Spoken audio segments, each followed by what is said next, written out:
Caro ateu, entenda de uma vez por todas.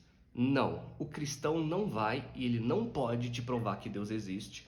Isso não é segredo para ninguém. O que eu mais vejo nos comentários quando eu posto algum vídeo falando sobre a existência de Deus, argumentando em favor da existência de Deus, é algum ou vários, aparentemente ateus, vindo comentar: prove que Deus existe, então prove que Deus existe. Virou quase que um mantra nas redes sociais.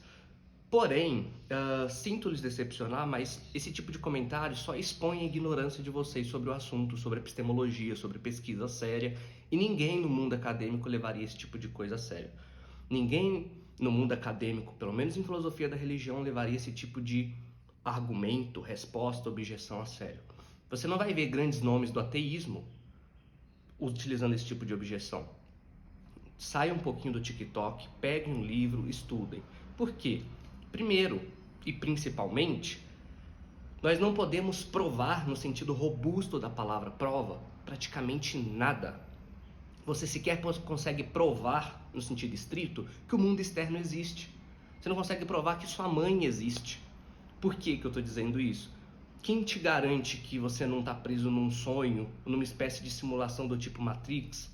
Que não há um cientista maluco brincando e manipulando o seu cérebro com certos eletrodos, etc. Como você prova que seus sentidos são confiáveis? Como que você foge de dúvidas do tipo cartesiana? Você não consegue provar. E assim, no nosso dia a dia, nós não operamos com essa mentalidade de prova para que nós aceitemos algo como verdadeiro, para que nós acreditemos em uma certa proposição. Quando você vai no médico e o médico te passa um remédio, você não fala para o médico: prove para mim, sem provar, né, no sentido de demonstrar sem sombra de dúvida que isso daqui é eficaz. Você confia no médico porque você entende que ele estudou sobre o assunto e que, portanto, ele tem boas razões para acreditar naquilo que ele acredita. Nós não operamos com essa ideia de prova. Quando você tá com um amigo junto com você e você vira as costas para ele, você não tem como provar que ele não vai te esfaquear, por um melhor amigo que seja. Provar no sentido de demonstrar sem sombra de dúvida. Mas você se sente confortável em fazer isso porque você o conhece bem e você tem boas razões para acreditar que o seu amigo não vai te esfaquear.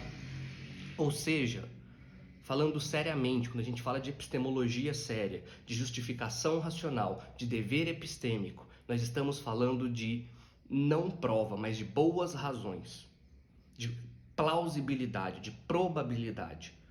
Um argumento, para ele ser bom, ele não precisa ter premissas que são provadas, ou seja, demonstradas sem sombra de dúvidas. As premissas precisam ser mais prováveis, mais plausíveis do que as suas premissas ou suas proposições opostas. Ou, em outras palavras, elas precisam ser mais provavelmente verdadeiras do que falsas. E aí você tenta aumentar a probabilidade tanto quanto possível, depende da premissa que você vai usar. Não é necessário que seja provado. Para que você esteja racionalmente justificado em acreditar em uma proposição, em tomar algo como verdadeiro e etc., se nós formos analisarmos somente o aspecto das evidências e tudo mais, você precisa de boas razões, de mais probabilidade de verdade do que de falsidade, de boas evidências, bons indícios, e não de prova.